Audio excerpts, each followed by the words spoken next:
রাসূলুল্লাহ সাল্লাল্লাহু আলাইহি ওয়াসাল্লাম ছিলেন যুব বান্ধব, তার সাহাবীরা ছিলেন যুবক, যুবকেরা তার চারপাশে থাকতেন, আনন্দ পেত।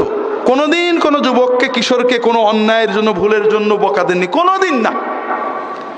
কত ভুল করেছে, উল্টো পাল্টা নামাজ পড়েছে, উল্টো পাল্টা কাম করেছে, কোনোদিন বকা দেননি। একজন যুবক মসজিদে ঢুকেছে, দৌড়ে যে ইমাম রুকুতে চলে গেছে। রুকুতে উঠলে তো রাকাত হবে না, মসজিদের দরজায় রুকুতে গেছে, যে রুকু অবস্থায় হেঁটে হেঁটে কাতারে গেছে। আমরা যদি কেউ এরকম করতে দেখতাম, নামাজ পড়ে অন্তত গাল দিয়ে ধুয়ে ফেলে দিতাম। রাসূলুল্লাহ সাল্লাল্লাহু আলাইহি ওয়াসাল্লাম বলছেন, যা দেখাল্লাহ হেরসান, এই যে জামাত ধরার তোমার আগ্রহ, আল্লাহ বরকত দিক, আল্লাহ তোমার আরো আগ্রহ বাড়াই দিক, তো এরকম কাজ কিন্তু আর করো না। খেয়াল করেছেন? মোটেও বকা দেননি, রাগ করেনি, দোয়া করেছেন।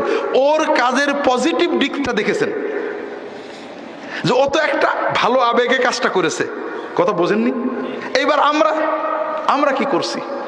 একটা যুবক মসজিদে গেছে, ও ক্রিকেট খেলা দেখছিল, টিভির সামনেই ছিল, নামাজটা আজান দিয়েছে, তাড়াতাড়ি গেছে, টুপি টাপি নিয়ে, ওই গেঞ্জি পরা আছে, ওই জিন্সই পরা আছে, মাথায় টুপি না দিয়ে নামাজ পড়েছে। আপনারা কি খুশি হবেন না রাগ করবেন? রাগ করবেন। ও ফরজ পড়েই বেরিয়ে আসছে, সুন্নত পড়িনি। খুশি হবেন না রাগ করবেন? রাগ করবেন। মাশাআল্লাহ, খুব ভালো ইমানদার। তার মানে কি? ইসলাম মানে নামাজ হলে একটা নফল কাজ, যদি পড়বি টুপি দিয়ে, পাঞ্জাবি দিয়ে, সুন্নত নফল দিয়ে পড়, আর না পড়িস ওটা ভালো। নামাজ মোটে না পড়লে রাগ করেছেন কারো? করেছেন? নামাজ পড়লে রাগ করেছেন এরকম হাজার নমুনা আছে। তারাবির জামাতে মোটে যায়নি, নো প্রবলেম। আর যাই 8 রাকাত, 6 রাকাত, 10 রাকাত করে বেরোয় পড়েছে, ইয়েস প্রবলেম, ম্যানি প্রবলেম, অন্তত কয়েকশো গাল। কি জন্য এরা আসে? এর নামই তো ইসলাম। আপনি তোর পজিটিভটা বিবেচনা করলেন না। হাজার হাজার মানুষ মসজিদে ঢুকিনি, ও তো 4 রাকাত পড়ে গেল। আপনি তো বলতে পারতেন, মাশাআল্লাহ, আল্লাহ তোমার বরকত দিক, তুমি তারাবি 4 রাকাত পড়েছো, কত মানুষ পড়ে না।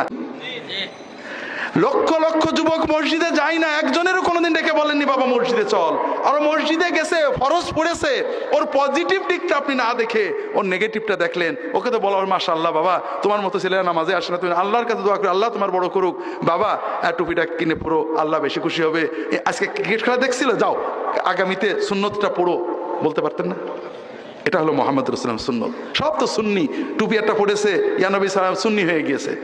আল্লাহ রসুল সাল্লাল্লাহু আলাইহি ওয়াসাল্লামকে আল্লাহ প্রশংসা করেছেন, ইবাদতের প্রশংসা করেননি, দস্তরখানে খাওয়ার প্রশংসা করেননি, দাড়ির প্রশংসা করেননি, এ সবই সুন্নত। আল্লাহ প্রশংসা করেছেন, ইন্নাকা লা আলা খুলুকিন আযীম, হে নবী আপনি মহান আচরণ চরিত্রের অধিকারী। মানুষকে ভালোবেসে মানুষের সুন্দর আচরণ করতে পারেন, প্রতিটি মানুষের পজিটিভ দিক বিচার করে কথা বলতে পারে। সমাজের বোদ্ধা কিছু মানুষ, যারা সমাজের অন্যায়কে অন্যায় বুঝতেন, কিছু বলতে পারতেন না, বিকল্প বুঝতেন না, সৎ মানুষ, এরা মুহাম্মদ রাসূলুল্লাহ সাল্লাল্লাহু আলাইহি ওয়াসাল্লামের সাহাবী হয়ে গেলেন। আর বিরোধিতা করলো কারা? দুটো শ্রেণী, সম্পদশালী সমাজের রাজনৈতিক সামাজিক নেতৃবৃন্দ এবং পুরোহিত গুরু ঠাকুর। কথা বোঝেননি? এই দুই গ্রুপ রসুনের খোলার মতো এঁটে গেল। কারণটা কি? কারণ মুহাম্মদ রাসূলুল্লাহ সাল্লাল্লাহু আলাইহি ওয়াসাল্লাম যখন দাওয়াত দেন, তিনি মদ খেতে নিষেধ করছিলেন, ঠিক না? নিষেধ করছিলেন। মক্কায় তিনি বলছিলেন যে মদ হারাম। পরে তো পরে, তখন তো মুসলমানরা হয়ে গেছে। মক্কার মানুষরা কেন বিরোধিতা করলেন? মদ খেতে নিষেধ করছিলেন, বোরকা পরতে বলছিলেন, নামাজও বলেননি, নামাজও বলেননি, রোজাও বলেননি, হজও বলেননি, যাকাতও বলেননি, মদ খেতে নিষেধ করেননি, বেপরদা চলতে নিষেধ করেননি, কিছুই করেননি। তাহলে বিরোধিতা করলো কেন? মুহাম্মদ রাসূলুল্লাহ সাল্লাল্লাহু আলাইহি ওয়াসাল্লাম কিছুই করেননি, শুধু একটা কথা বলছিলেন, লা ইলাহা ইল্লাল্লাহ, ঠিক না? আমরা জানি, আপনারা এখানে যারা আছেন আমার আলোচনা শুনেছেন, তারাও জানেন যে আরবের কাফেররা আল্লাহ মানত, ঠিক না? আল্লাহ যে এক, এটা তারা বিশ্বাস করত, এবং আল্লাহ যে একমাত্র খালেক, মালেক, সৃষ্টিকর্তা, সর্বশক্তিমান, এটাও বিশ্বাস করত। আমি এখন ওগুলো বিস্তারিত পড়বো না, আমার লেখা বইগুলো এখানে আছে, একেবারে 50% ডিসকাউন্টে মাহফিলের জন্য দেওয়া হবে। কারণ সবসময় আসা হয় না, আপনাদেরকে বেশি দামে কিনতে হয়। ইসলামী আকিদা এবং ইমাম আবু হানিফার লেখা আল ফিকহুল আকবার আমি অনুবাদ এবং ব্যাখ্যা করছি। এই দুটো বই পড়লে আপনারা বিস্তারিত কোরআনের আয়াত এবং হাদিস জানতে পারবেন, আমাদের ইমাম আবু হানিফার আকওয়াল জানতে পারবেন। সব মানত, পার্থক্য ছিল শুধু তারা শিরিক করত, আল্লাহর ইবাদত করত আল্লাহর রহমত পাওয়ার জন্য, আল্লাহর বরকত পাওয়ার জন্য, আল্লাহর নেক নজর পাওয়ার জন্য, ওসিলা হিসেবে, মধ্যস্থ হিসেবে তারা আল্লাহর প্রিয় বান্দা ফেরেশতা, নবী, অলি তাদেরও ইবাদত করত, তাদের ভক্তি করত, তাদের সেজদা করত। আল্লাহ রাসূল সাল্লাল্লাহু আলাইহি ওয়াসাল্লাম বললেন না, আল্লাহর নবী, অলি, ফেরেশতাদের মহব্বত করতে হবে, আর ডাকা ডাকি, চাওয়া পাওয়া, ইবাদত সবকিছু শুধু আল্লাহকে করতে হবে। আর এই কথার জন্য পুরোহিতরা শত্রু হয়ে গেল, সমাজপতিরা শত্রু হয়ে গেল। ভাইরা, বেশি লম্বা বলতে পারবো না। রাসূলুল্লাহ সাল্লাল্লাহু আলাইহি ওয়াসাল্লাম 3 বছর গোপনে দাওয়াত দিলেন, এরপরে 4 বছর প্রকাশ্যে দাওয়াত দিলেন। আরবের কাফেররা নতুন যারা মুসলমান হলেন তাদের উপরে জুলুম করতে লাগলো, ভয়ঙ্কর মানব খুন করতে লাগলো, জানেন না? কিন্তু মুহাম্মদ রাসূলুল্লাহ সাল্লাল্লাহু আলাইহি ওয়াসাল্লাম দাওয়াতকে ঠেকাতে পারলো না। যুবকেরা দলে দলে আসছে, সাধারণ মানুষরা দলে দলে আসছে। তখন সিদ্ধান্ত নিল মুহাম্মদ সাল্লাল্লাহু আলাইহি ওয়াসাল্লামকে শেষ করতে হবে। কিন্তু মুহাম্মদ সাল্লাল্লাহু আলাইহি ওয়াসাল্লামের পিছনে তার চাচা আবু তালেবের নেতৃত্বে পুরো বনু হাশেম গোষ্ঠী, আরবীয় গোষ্ঠী প্রথা, যেমন আমাদের দলীয় প্রথা, আওয়ামী লীগ, বিএনপি। আওয়ামী লীগ লোক যত অন্যায় করুক বিচার করা যাবে না, বিচার করলে মিছিল। বিএনপির লোক যত অন্যায় করুক বিচার করা যাবে না, বিচার করলে মিছিল। আছে না নেই?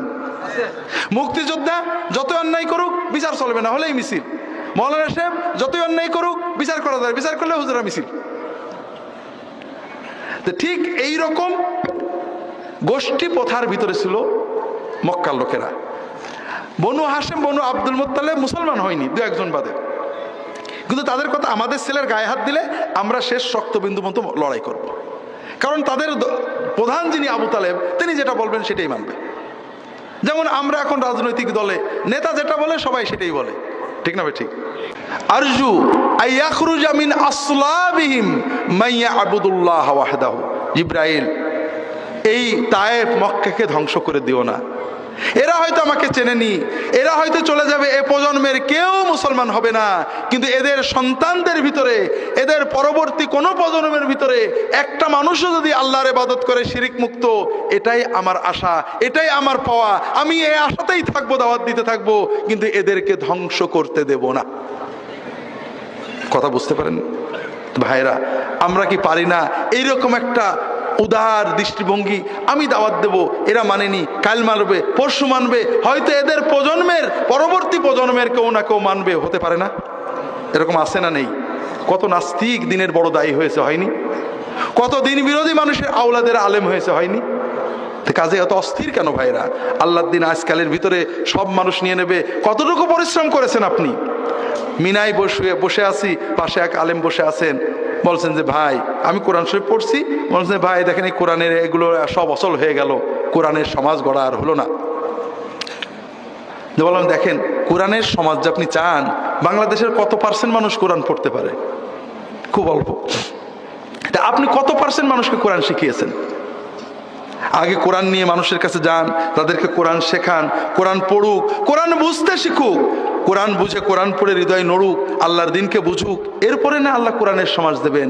কোরআন কি এমন ফালতু কিতাব যে কেউ কোরআন পড়তে পারে না, কোরআনের অর্থ সাথে একজনে হাজারে একজন বোঝে না, আল্লাহ কোরআন দিয়ে দেবেন? ওই শায়েখ বলছেন তাহলে তো আর কোনোদিনই হবে না। তা বললাম যে কিভাবে চান? আপনি কোরআন নিয়ে বেরোবেন না, মানুষকে কোরআন পড়াতে শেখাবেন না, কোরআনের মানুষ বানাবেন না, কোরআনের আখলাক বানাবেন না, কোরআনের তাকওয়া বানাবেন না, কোরআনের ঈমান আকীদা বানাবেন না, আপনি কিভাবে তাহলে কোরআনের সমাজ গড়বেন? আপনাকে তো খাটতে হবে।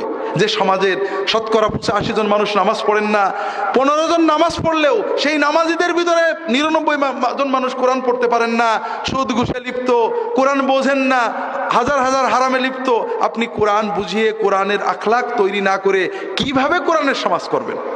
কথা বুঝতে পারেন? কবে হবে এটা তো আমার দায়িত্ব না, আমার দায়িত্ব হলো আমার কাজ করা।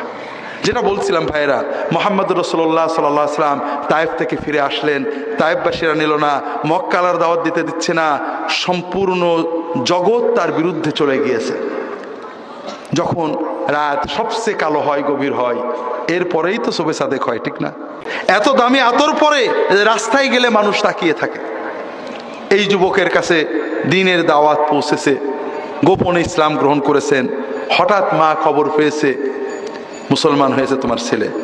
মা ধরছে, বলে হ্যাঁ হয়েছি। মা বলে ছেড়ে দাও, বাপদাদার ধর্ম ছেড়ে এই ওহাবি হয়েছে কেন?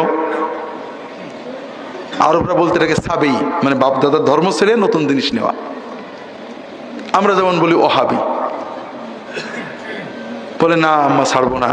মা অনুরোধ করেছে শুনিনি, মা জেদ করেছে শুনিনি, মায়ের জেদ বেড়েছে, মা ছেলেকে বেঁধে রেখেছে, খেতে দেয় না। 2 দিন 3 দিন চলে গেছে, মা আশা করছে যে ছেলে এখনই আমার কথা শুনে খাবে, ছেলে আর খাই না। মায়ের মন তো একজন বুঝিয়েছে, ছেলেকে বেঁধে মেরে ফেলে কি হবে, ছেড়ে দাও, যা করে করুক।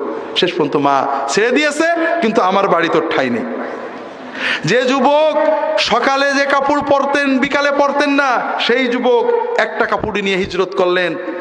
রাসূলুল্লাহ সাল্লাল্লাহু আলাইহি ওয়াসাল্লাম দ্বাদশ নবুয়তি বছরে এই 12 জন মুসলমানের সাথে তাকে পাঠালেন মদিনায় দ্বীনের দাওয়াত দিতে।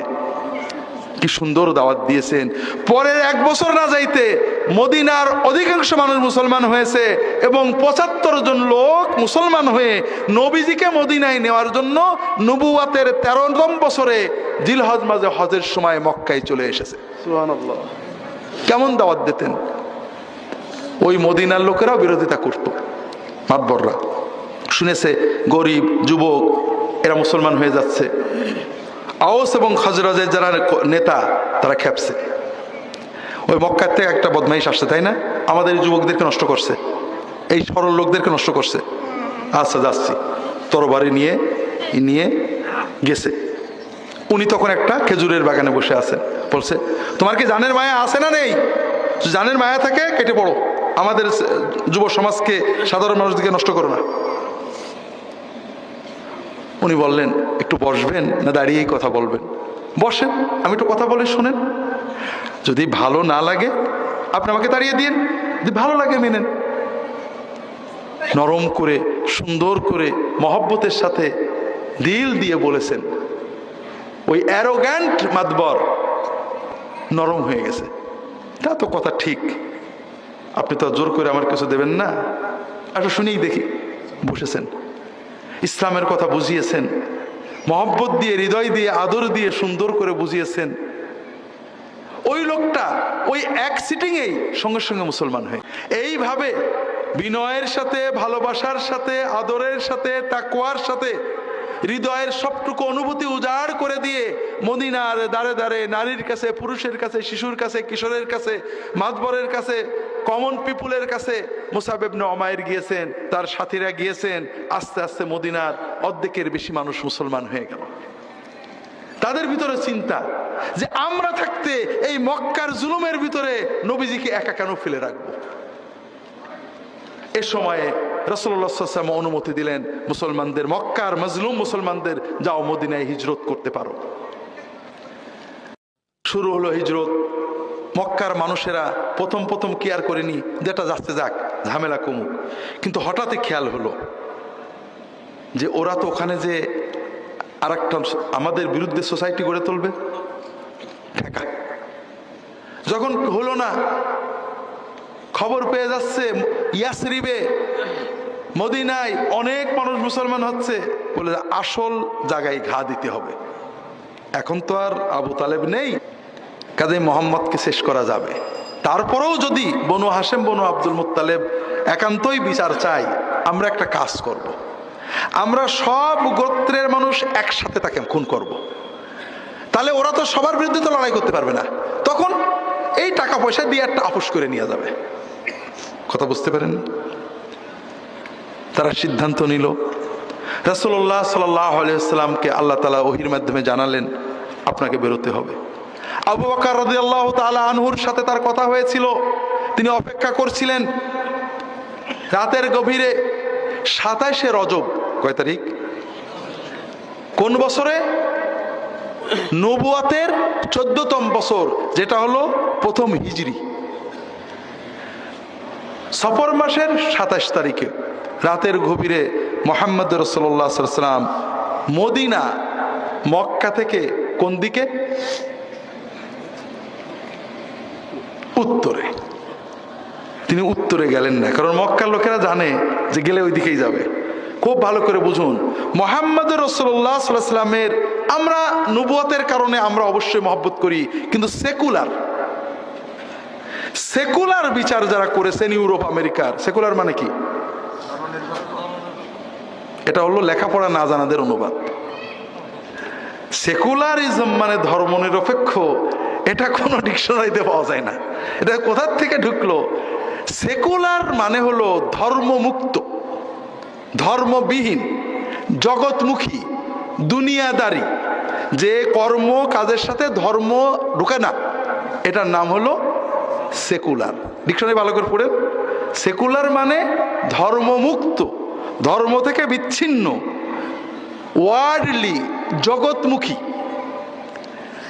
যারা ধর্ম মানেন না, ইতিহাস নিয়ে গবেষণা করেন, তারা যখন মুহাম্মদ রাসূলুল্লাহ সাল্লাল্লাহু আলাইহি ওয়াসাল্লামের জীবনী অধ্যয়ন করেন, সেকুলার বিচারে, ধর্মবিহীন বিচারেও তারা বলেন যে মুহাম্মদ রাসূলুল্লাহ সাল্লাল্লাহু আলাইহি ওয়াসাল্লাম সত্যই একজন সফল রাজনীতিবিদ, সমরবিদ এবং চিন্তাবিদ ছিলেন। তিনি প্রতিটি কাজ এমন কৌশলে সিদ্ধান্ত নিয়েছেন যে কৌশলের ভিতরে কোনো ভুল ধরা যায় না। তিনি আল্লাহর রহমতে গিয়েছেন, এটা তারা স্বীকার করে না। তারা স্বীকার করতে বাধ্য হয় যে তার এই পরিকল্পনাটাই ছিল নিখুঁত।